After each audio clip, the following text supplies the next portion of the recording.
Dear family and friends of the First Presbyterian, I want to thank all of y'all who have reached out to Kelly and me with a gracious note or a text indicating that you've been praying for us after learning that I was admitted to the hospital Thursday a week ago.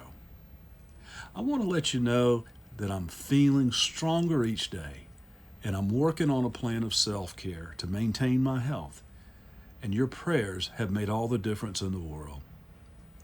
I learned several years ago as a pastor that the human body has a propensity to make itself sick in order to force it to get better and return to health.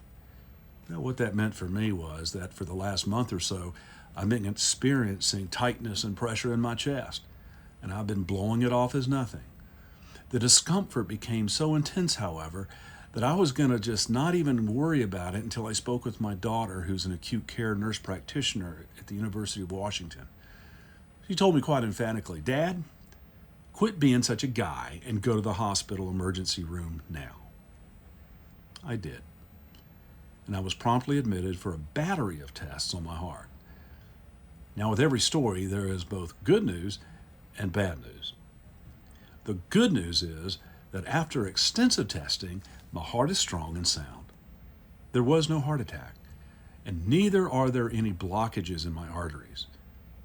The bad news, though, is that my symptoms point to a lifestyle that has poor boundaries.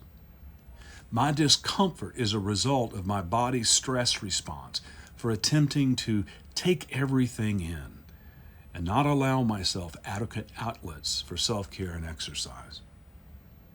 My body got sick to wake me up in order to tell me you had better start living a more intentional life. Well, at the end of the day, all I can say is that I am a blessed man.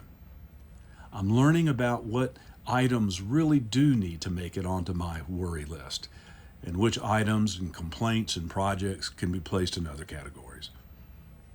Friends, I ask for your prayers as I figure out a better balance in my life.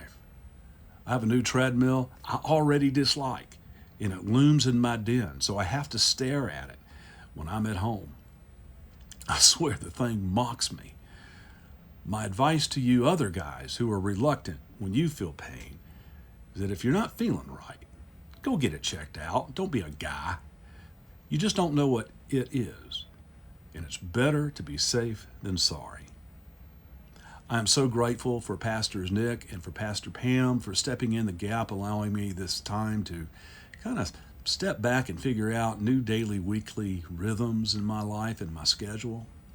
I'm asking them, along with the youth, to preach the remainder of this month for me, and I will be back in the pulpit the 1st of June. I'll be in worship, I just won't be preaching. Friends, with gratitude, I am your pastor and friend. Grace and peace. See you Sunday.